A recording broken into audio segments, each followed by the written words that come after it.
So welcome to hot Central Florida. Listen, we've had rain for about 25 straight days here in the Ohio area and haven't seen much sun. So the heat index doesn't scare me much at all. Well, again, welcome. What was appealing about this job that has you now as head coach of the Solar Bears? I mean, I think there was a ton that was appealing about it. First and foremost, right from the beginning of the process with Jason Siegel and getting to know Joe Haleski, it was first class. They did their due diligence. They asked the right questions. I think they portrayed the organization in an unbelievable light. And I think a lot of our organizational goals were in line. When I came down there and I saw the facility, obviously the Amway Center is unbelievable.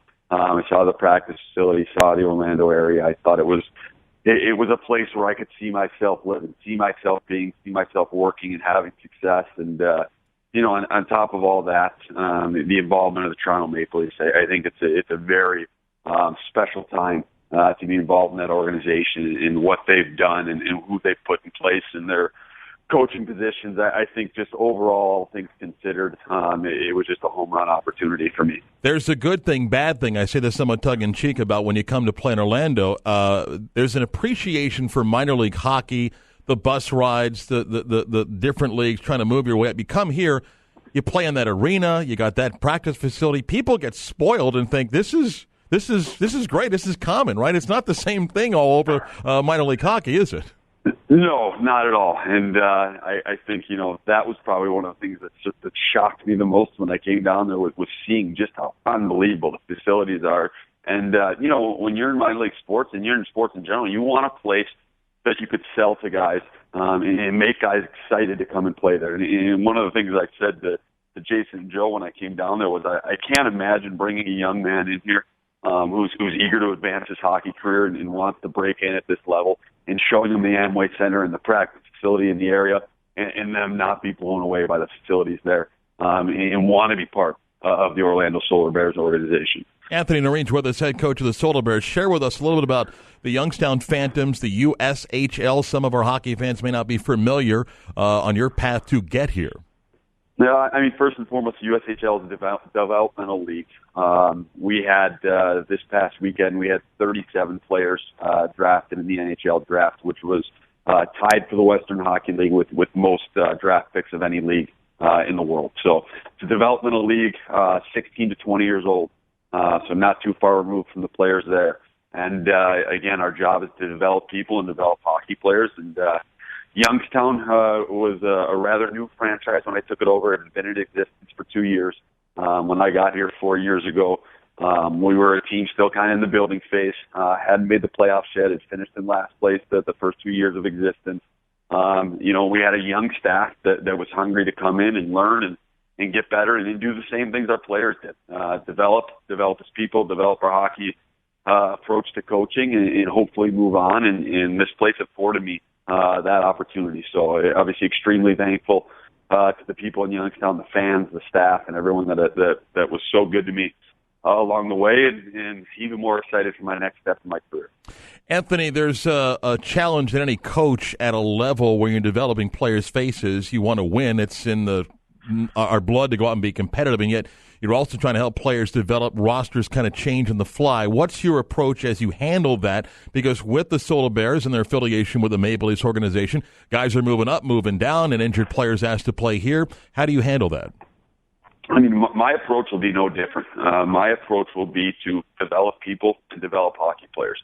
And when I say develop people, it starts with off the ice. We're going to bring the right character guys in, guys who are hungry, guys who want to move on, guys who are great teammates, guys who want to give back to the community. There will be no team that will be more involved in the community and will give more time back than us. So it starts with helping them become responsible young men, helping them grow up, helping them become pros, and then obviously helping them develop as hockey players. We're going to push them hard on the ice. We're going to push them hard in their training.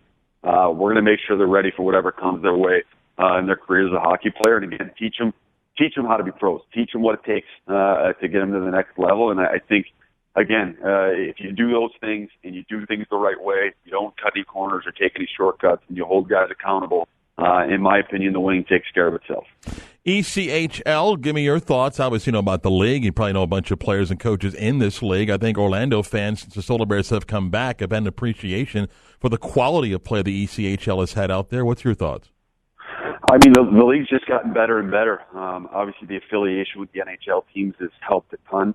I think it's a destination place for a lot of young hockey players looking to jump in and get themselves into the professional game.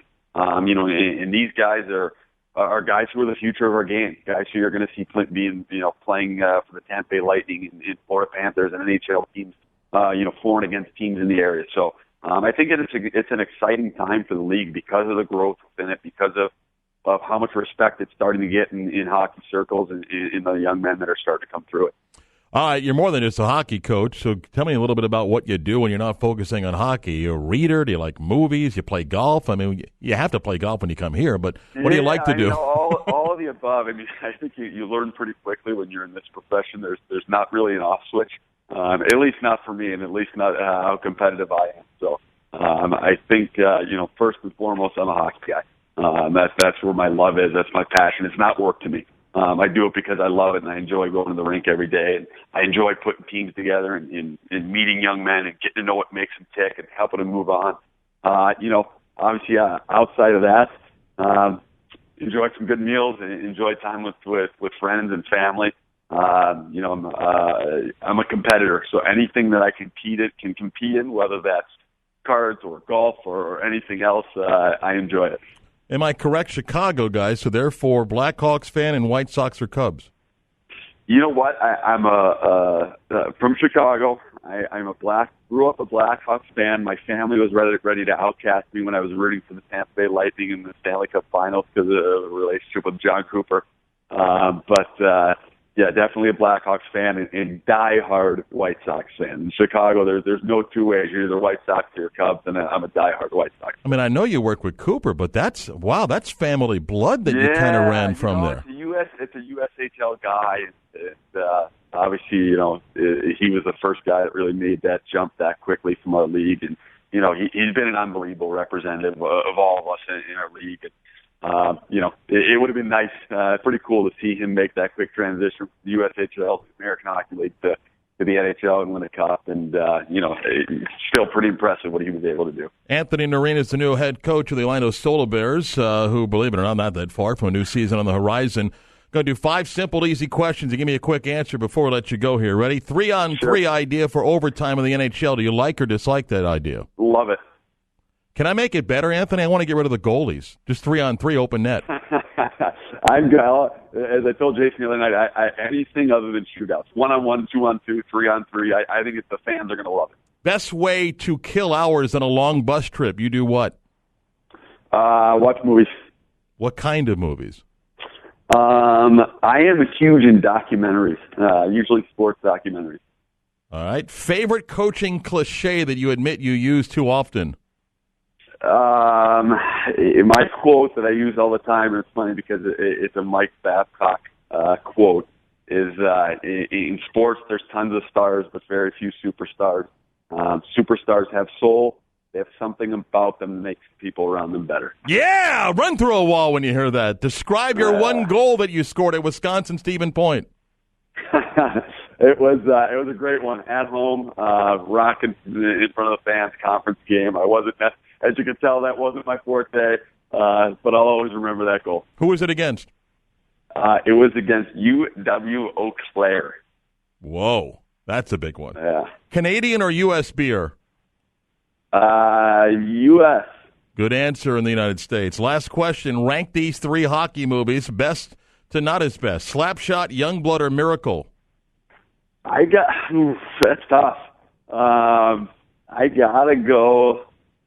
I'm gonna go Youngblood. Yeah, that was in my wheelhouse when I was growing up. That was my favorite. I'm gonna go Slapshot 2 and Miracle 3. Oh, I love this guy. One of the most underrated sports movies was Youngblood. Excellent. I agree. Excellent. Anthony, welcome. Orlando has really embraced the return of the Solar Bears. I think you'll really enjoy it here. Obviously, the facilities and the weather, and I think you'll really appreciate the fan base, and we look forward to catching up again when you get